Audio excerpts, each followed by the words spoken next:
I also want to add something to it. One thing that really worries me is that the police presence that was in Parliament this morning. I would like to ask, who was the one who ordered the police service to come to Parliament during the time that the majority was in a meeting to come and pass the bill? I just don't know why the police service was there in their numbers, because the minority at that point in time had left Parliament, and it was left with only the majority for them to sit down, decide with the committee for joint committee of finance and works and housing. Okay. Right, to come and pass the bill. I don't know the reason why the police, the presence of the police in Parliament at that point in time, because there wasn't any so it means that going on in Parliament. They had already known the outcome. So something prompts me that if you could let him finish me that yes, indeed, maybe the security service think the minority has something against them, which for me I think that is not, because they just wanted to know that whatever transpired in the House of Parliament or in the floor of Parliament was genuine, and everyone will get to know the details of the contract. Did the minority did they have to work out? It wasn't good.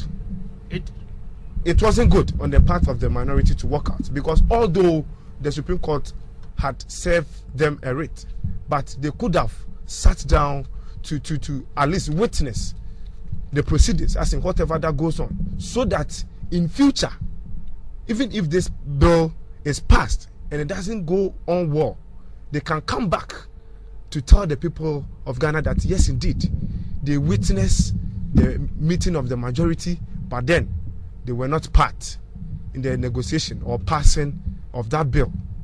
You get my point? But then they chose to walk out from Parliament, and maybe that is the best thing to them they could have done.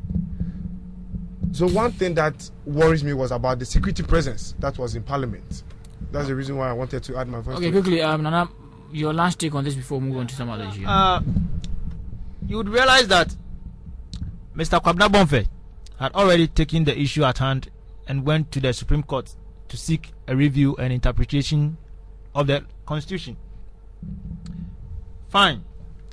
It was served by the Parliament. The writ was served to Parliament before the passing of the bill.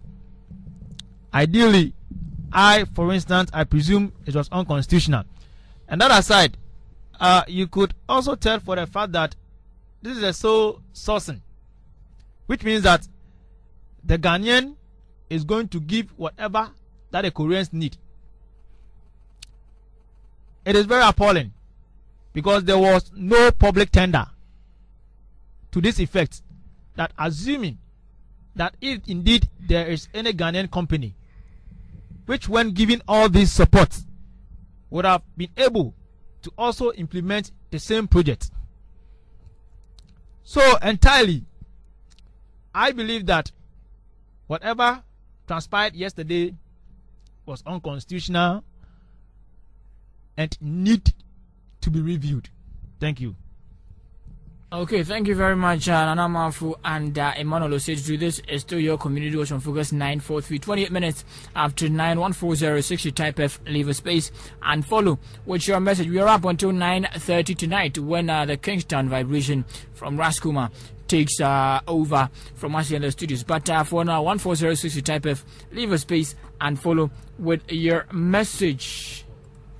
Welcome to Focus. FM. A lot of my friends listen to it at work. You want it tomorrow, we made it today. I just don't grow tired of listening to it. To Focus. I love you to the max. Refraining from personal biases or prejudice, but believing in responsible, accountable, balanced, and objective analysis. Community Watch on Focus FM. Refraining from personal biases or prejudice, but believing in responsible, accountable, balanced, and objective analysis. Community Watch on Focus FM. This is still 94.3 Focus FM. Is 29 minutes after. Quickly to Nana Mafu on Zuleika-Asamoah-Boateng, wife of former information minister in the Kufuor-led era, Stephen Asamoah-Boateng, who has been discharged by an Accra Circuit Court. The detail of the story says that she was acquitted of obstructing work of security officer and assault. Those were the two charges she was acquitted of, and she was found guilty of insulting a security officer. She was cautioned and told not to repeat the offense. Nana. Yeah, let me begin by saying that indeed, though Mr. Asamoah-Boateng had an issue which needed to be considered before the law, he had not been served by anybody of the court that he shouldn't leave this country. And Mr. Asamoah-Boateng is someone who is publicly known. So I beg to differ. If indeed he wants to hide, he wouldn't even dream of it. You get my point? But then I was very, very much excited this afternoon over hearing that the wife has been acquitted. This shows that indeed we are in a country where the rule of law is above everybody within the country, no matter wherever you are coming from, which umbrella that you bear. It is the constitution and the rule of law which will be interpreted to either defend you or put you behind bar. So entirely by this, as far as this government is concerned, there's a rule of law and constitution. Sorry, I didn't get you. You think that there's an indication that this government may be doing well in the direction of it's not about the government, the rule of law entirely in the country. Entirely, it is not about the government, because they wouldn't still believe that rule of law is reigning in the country. It is reigning in the country. Okay. It is not about the government of the day. All that I'm saying is, we believe strongly that the constitution is above any other individual on this land, either a citizen or a non-citizen. So far as you are within the conference of this land or Ghana, you are bound within the stipulates of the constitution. So entirely, I thank those who sit through the judicial process, and they have really shown that the rule of law is a master of its own. Thank you. Thank you very much, Nana Mafo. Quickly to Emmanuel Osei-Tutu.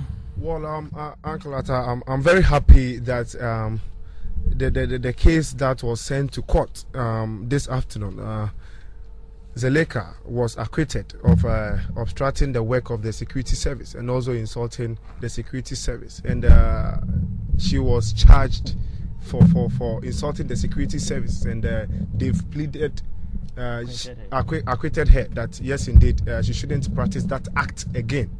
My take on it is that the point in time when Zuleika and her family was traveling outside, I just did not understand the reason why the BNI and the security service had to rush to the airport, heckle the woman and her family that they wanted to seize their passports.